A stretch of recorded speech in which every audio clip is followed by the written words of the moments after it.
ಎಲ್ರಿಗೂ ನಮಸ್ಕಾರ. ನಾವು ಪ್ರೀವಿಯಸ್ ವಿಡಿಯೋನ ಅಪ್ಲೋಡ್ ಮಾಡಿದ್ವಿ. ಅದರಲ್ಲಿ ಆಪಲ್ ವರ್ಡ್ನ ಹೇಗೆ ಐಡೆಂಟಿಫಿಕೇಶನ್ ಮಾಡಬೇಕು ಅನ್ನೋದನ್ನ ಹೇಳ್ಕೊಟ್ಟಿದ್ವಿ. ಇವತ್ತು ಮಾಡ್ತಿರೋ ವಿಡಿಯೋದಲ್ಲಿ ವರ್ಡ್ ರಿಪಿಟೇಷನ್ ಡ್ರಿಲ್. ಹಂಗಂದ್ರೆ ಏನಂದ್ರೆ ಈ ಆಪಲ್ ಅನ್ನೋ ವರ್ಡ್ನ ನಾವು ಐಡೆಂಟಿಫಿಕೇಶನ್ ಮಾಡೋದು ಹೇಳ್ಕೊಟ್ಟಿದೀವಿ. ಈಗ ನೆಕ್ಸ್ಟ್ ಒಂದು ವರ್ಡ್ನ ನಾವು ಟೀಚ್ ಮಾಡ್ಬೇಕಂದ್ರೆ ಮಗು ಆಪಲ್ ಅನ್ನೋ ವರ್ಡ್ನ ಮರಿಬಾರ್ದು. ಅದಕ್ಕೋಸ್ಕರ ನಾವೇನಂದ್ರೆ ಡಿಫ್ರೆಂಟ್ ಆಕ್ಟಿವಿಟಿ ಮುಖಾಂತರ ಈ ಆಪಲ್ ಅನ್ನೋ ವರ್ಡ್ನ ಐಡೆಂಟಿಫಿಕೇಶನ್ ಮಾಡೋದನ್ನ ಹೇಳ್ಕೊಡ್ತಾ ಇದೀವಿ. ಈ ರೀತಿ ಮಾಡೋದ್ರಿಂದ ನಾವು ನೆಕ್ಸ್ಟ್ ಹೊಸ ವರ್ಡ್ ಹೇಳ್ಕೊಡೋದಕ್ಕೂ ಸುಲಭ ಆಗುತ್ತೆ. ಮಗು ಆಪಲ್ ಅನ್ನೋ ವರ್ಡ್ನು ಸಹ ಬೇಗ ಮರೆಯೋದಿಲ್ಲ. ಸೊ ಇವತ್ತು ಏನ್ ಮಾಡ್ತಾ ಇದೀವಿ ಅಂತಂದ್ರೆ ವರ್ಕ್ಶೀಟ್ ಲೆವೆಲ್ ಅಲ್ಲಿ ಬಂದಿದೀವಿ. ಈಗ ನೀವು ನೋಡ್ತಾ ಇರ್ಬೋದು, ಇಲ್ಲಿ ವರ್ಕ್ಶೀಟ್ ಲೆವೆಲ್ ಅಲ್ಲಿ ನಾನು ಬೇರೆ 4 ಲೆಟರ್ ವರ್ಡ್ನ ಡಿಫ್ರೆಂಟ್ 4 ಇದ್ರಲ್ಲಿ ತಗೊಂಡಿದ್ದೀನಿ. ಮತ್ತೆ ಫಾಂಟ್ ಸೈಜ್ ಬಿಗ್ ಸೈಜ್ ಅಲ್ಲಿ ಬರ್ದಿದ್ದೀನಿ. ಮತ್ತೆ 4 ಲೆಟರ್ ಅಷ್ಟೇ ಬರ್ದಿದ್ದೀನಿ ಈಚ್ ಲೈನ್ ಅಲ್ಲಿ. ಈ ರೀತಿ ಇರೋದ್ರಿಂದ ಮಗು ಬೇಗ ಐಡೆಂಟಿಫಿಕೇಶನ್ ಮಾಡೋದಕ್ಕೆ ಈಸಿ ಆಗುತ್ತೆ. ಮಗು ಈ ವರ್ಕ್ಶೀಟ್ ಅಲ್ಲಿ ನೋಡುತ್ತೆ ಆಪಲ್ ಅನ್ನೋ ವರ್ಡ್ ಎಲ್ಲಿದೆ ಅಂತ ಅನ್ಬಿಟ್ಟು ಈಚ್ ಲೈನ್ ಅಲ್ಲಿ ನೋಡ್ಕೊಂಡ್ ಬರುತ್ತೆ. ಎಲ್ಲೆಲ್ಲೆಲ್ಲ ಆಪಲ್ ಇದೆ ಆ ಆಪಲ್ಗೆ ಸರ್ಕಲ್ ಮಾಡ್ತಾ ಹೋಗುತ್ತೆ. ಮಗು ಎಲ್ಲೆಲ್ಲಿದೆ ಫಸ್ಟ್ ಈ ಲೈನ್ ಅಲ್ಲಿ ಎಲ್ಲಿದೆ ಆಪಲ್ ನೋಡುತ್ತೆ, ಸರ್ಕಲ್ ಮಾಡುತ್ತೆ. ಮತ್ತೆ ನೆಕ್ಸ್ಟ್ ಲೈನ್ ಬರುತ್ತೆ, ಎಲ್ಲಿದೆ ಆಪಲ್ ನೋಡುತ್ತೆ, ಅಲ್ಲಿ ಸರ್ಕಲ್ ಮಾಡುತ್ತೆ. ಆಪಲ್ ಅನ್ನೋ ವರ್ಡ್ ನೀವು ಲೈನ್ ಅಲ್ಲಿ ಫಸ್ಟ್ ಅಲ್ಲಾದ್ರೂ ಬರ್ಕೋಬಹುದು, ಮಿಡಲ್ ಅಲ್ಲಾದ್ರೂ ಬರ್ಕೋಬಹುದು, ಲಾಸ್ಟ್ ಅಲ್ಲಾದ್ರೂ ಬರ್ಕೋಬಹುದು. ಬಟ್ ಈಚ್ ಲೈನ್ ಅಲ್ಲಿ 4 ವರ್ಡ್ ಇದ್ರೆ ಈ ತರ ಬಿಗ್ ಸೈಜ್ ಅಲ್ಲಿ ಇದೆ, ಮಗು ಬೇಗ ಐಡೆಂಟಿಫಿಕೇಶನ್ ಮಾಡಿ ಸರ್ಕಲ್ ಮಾಡುತ್ತೆ.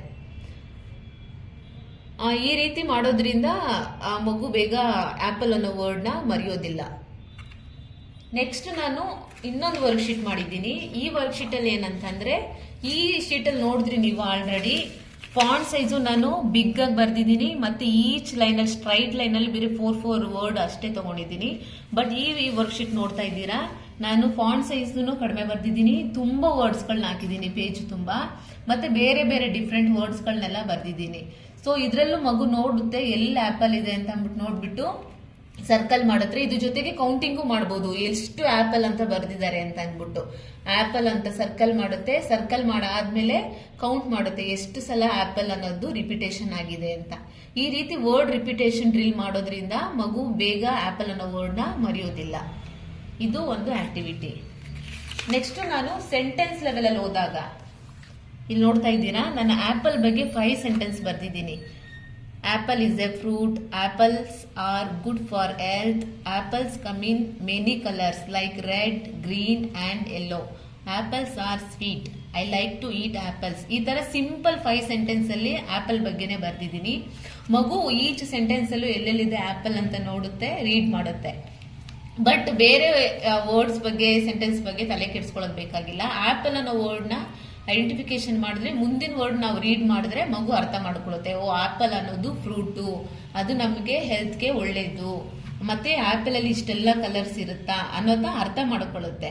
ನಮ್ಗಾದ್ರೆ ಬೇಕಾಗಿರೋದೇನು, ಆಪಲ್ ಅನ್ನೋ ವರ್ಡ್ ಐಡೆಂಟಿಫಿಕೇಶನ್ ಮಾಡ್ತಾ ಇದೆಯಾ ಅಷ್ಟೇ. ಈ ರೀತಿನೂ ಒಂದು ಆಕ್ಟಿವಿಟಿಲಿ ಆಪಲ್ ಅನ್ನೋ ವರ್ಡ್ ನ ನಾವು ಐಡೆಂಟಿಫಿಕೇಶನ್ ಮಾಡಬಹುದು. ನೆಕ್ಸ್ಟ್ ಲೆವೆಲ್ ಹೋದ್ರೆ ನಾನು ಬುಕ್ ತಗೊಂಡಿದ್ದೀನಿ. ಒಂದು ಸಿಂಪಲ್ ಪ್ಯಾರಾಗ್ರಾಫ್ ಅಲ್ಲಿ ಇರೋ ಅಂತ ತಗೊಂಡಿದ್ದೀನಿ. ಅದು ಆಪಲ್ ಟ್ರೀ ಗ್ಲೀ ಅಂತ ಇದೆ. ಸೊ ಈ ಒಂದು ಪ್ಯಾರಾಗ್ರಾಫ್ ಅಲ್ಲಿ ಎಲ್ಲಿದೆ ಆಪಲ್ ಅಂತ ಮಗು ನೋಡ್ಬಿಟ್ಟು ಸರ್ಕಲ್ ಮಾಡುತ್ತೆ, ಎಲ್ಲೆಲ್ಲಿದೆ ಆಪಲ್ ಅಂತ. ಆಪಲ್ ಆಪಲ್ ಆಪಲ್ ನೋಡುತ್ತೆ, ಎಲ್ಲೆಲ್ಲಿದೆ ಅಲ್ಲಿಗೆ ಸರ್ಕಲ್ ಮಾಡುತ್ತೆ. ಸೊ ಇದು ಲಾಸ್ಟ್ 4th ಸ್ಟೇಜು. ಸೊ ಈ ರೀತಿ ನಾವು ಸ್ಟೆಪ್ ಬೈ ಸ್ಟೆಪ್ ಮಾಡೋದ್ರಿಂದ ಮಗು ಬೇಗ ವರ್ಡ್ ನ ಮರೆಯೋದಿಲ್ಲ. ಕಂಟಿನ್ಯೂಸ್ ಪ್ರಾಕ್ಟೀಸ್ ಇರಲೇಬೇಕು. ಸೊ ಲಾಸ್ಟ್ ಸ್ಟೆಪ್ ಏನಂತಂದ್ರೆ, ಇದೆಲ್ಲ ನಾವು ಕ್ಲಾಸ್ ರೂಮ್ ಅಲ್ಲೂ ಮಾಡಿಸ್ಬೋದು, ಮನೆಯಲ್ಲೂ ಮಾಡಿಸ್ಬೋದು. ಈ ವರ್ಡ್ ನ ನಾವು ಜನರಲೈಸ್ ಮಾಡಬೇಕು ಅಂತಂದ್ರೆ, ಈಗ ನಾವು ಶಾಪ್ಗೆ ಹೋಗ್ತೀವಿ.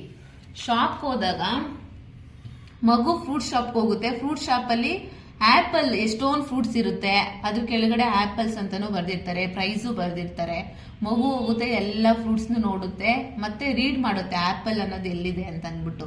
ಸೊ ತಾನೇ ಹೋಗಿ ಆಪಲ್ ಅನ್ನೋ ವರ್ಡ್ ನ ರೀಡ್ ಮಾಡಿಬಿಟ್ಟು ಆಪಲ್ ನ ಶಾಪಿಂಗ್ ಮಾಡುತ್ತೆ. ಇದನ್ನು ಜನರಲೈಸೇಷನ್ ಮಾಡುವಂತ ಸ್ಟೇಜ್ ಇದು.